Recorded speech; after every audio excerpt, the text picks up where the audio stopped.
Religion had its share in the changes of civilization and national character, of course. What share? The lions. In the history of the human race, this has always been the case. Will always be the case, to the end of time, no doubt. Or at least until man, by the slow processes of evolution, shall develop into something really fine and high. Some billions of years hence, say. The Christian's Bible is a drugstore. Its contents remain the same, but the medical practice changes. For 1800 years, these changes were slight, scarcely noticeable. The practice was allopathic in its rudest and crudest form.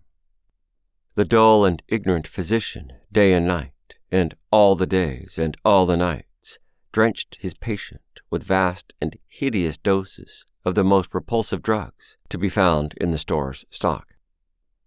He bled him, cupped him, purged him, puked him, salivated him, never gave his system a chance to rally, nor nature a chance to help. He kept him religion sick for 18 centuries, and allowed him not a well day during all that time. The stock in the store was made up of about equal portions of baleful and debilitating poisons, and healing and comforting medicines, but the practice of the time confined the physician to use of the former. By consequence, he could only damage his patient, and that is what he did.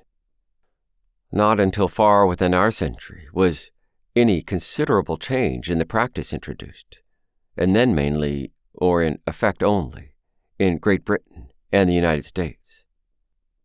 In the other countries today, the patient either still takes the ancient treatment or does not call the physician at all. In the English-speaking countries, the changes observable in our century were forced by that very thing just referred to, the revolt of the patient against the system.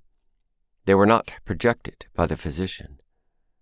The patient fell to doctoring himself, and the physician's practice began to fall off.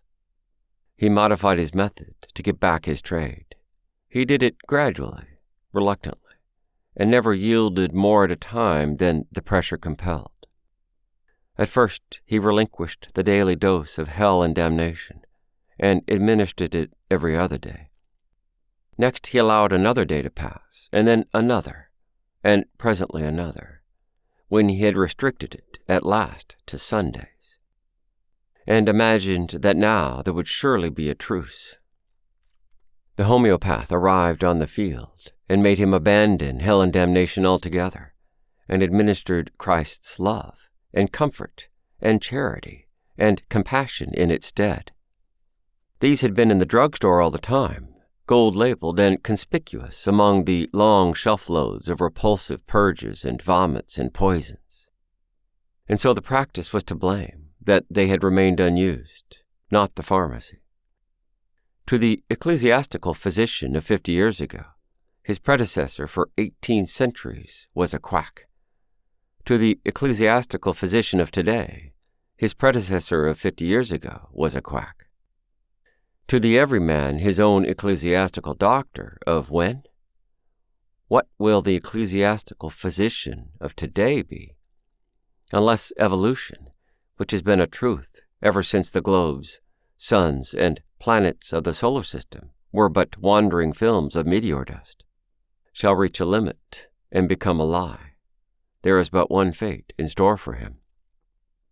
The methods of the priest and the parson have been very curious. Their history is very entertaining. In all the ages, the Roman Church has owned slaves, bought and sold slaves, authorized and encouraged her children to trade in them. Long after some Christian peoples had freed their slaves, the Church still held on to hers.